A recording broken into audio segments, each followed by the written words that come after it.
Hoy quiero hablar de una prueba más de la inspiración divina de la Biblia.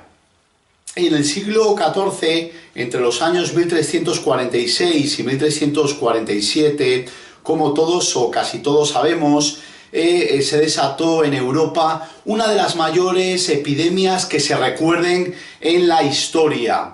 El índice de mortalidad pudo alcanzar en el conjunto de Europa, estaríamos hablando de un 60 o un 65% del total de la población. Concretamente en España podríamos hablar de que de 6,5 millones de habitantes se pudo pasar a 2,5 millones, lo cual 2 millones y medio, lo cual supondría hablar de casi el 60% de la población. A lo largo de los tiempos, estas epidemias, como la lepra, por ejemplo, se han causado y se han acusado de ser causadas por distintos motivos, como han podido ser pues causas hereditarias, el tipo de alimentación o incluso la alineación de los planetas. Estas falsas ideas han llevado a que nunca realmente se acabase con el contagio, se buscara de distintas formas, distintas maneras, pero que realmente nunca se conociera cuáles son realmente las causas reales de estas enfermedades y de estas infecciones. Decir que la comunidad médica no tenía nada que ofrecer, no podía resolver el problema, así que de alguna forma la Iglesia encaró y asumió el papel de ver cómo poder resolver este problema. Y ahí vamos a la Biblia, en cuyos capítulos 13 y 14 del libro de Levíticos establece unas leyes, unas reglas que se da por Dios a Moisés y se da al pueblo judío, y se establece, por ejemplo, que toda aquella persona que era declarada leproso se le pide, por ejemplo, salir de la comunidad, se le pide lavarse y también se le pide no tocar durante un determinado periodo de tiempo a nadie.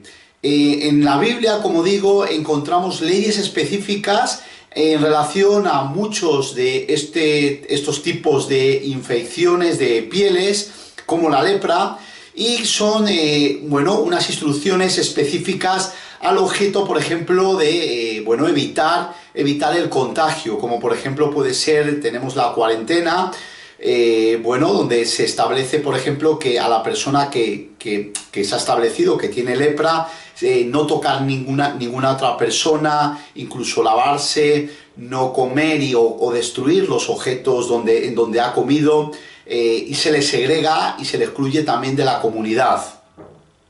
Pensemos por un momento en la increíble devastación que causó la lepra a través de toda Europa, Asia, África, en definitiva, a través de medio mundo. Imaginemos si los médicos hubieran tenido en cuenta las prescripciones que Dios dio a Moisés en los capítulos 13 y 14 de Levíticos. Por mencionar solo un versículo, si imaginemos el capítulo 13, versículo 46, cuando les dice: todo el tiempo que la llaga estuviera en él, será inmundo, estará impuro y habitará solo. Fuera del campamento será su morada. De hecho, aquí lo que está diciendo y está aplicando es la cuarentena. Dios les está diciendo a que los judíos les está llamando a aplicar cuarentena, a apartar a esa persona contagiada por la enfermedad. De hecho, podemos decir que una vez que la cuarentena fue instaurada en Europa, la lepra desapareció por completo. La pregunta es, ¿el libro de Levíticos fue escrito por Moisés sobre el 1400 a.C.? ¿Cómo podemos entonces explicar que este descubrimiento de la cuarentena, aplicado hoy día prácticamente, pudiera conocerse y pudiera ser conocido 1400 años antes de la venida de Jesucristo? Quizá es que Moisés era muy inteligente, tenía muchos conocimientos en medicina. Quizá era porque al estar con los egipcios Moisés adquirió esa sabiduría médica. No, la respuesta claramente es Dios le dio a Moisés estas leyes, estas reglas.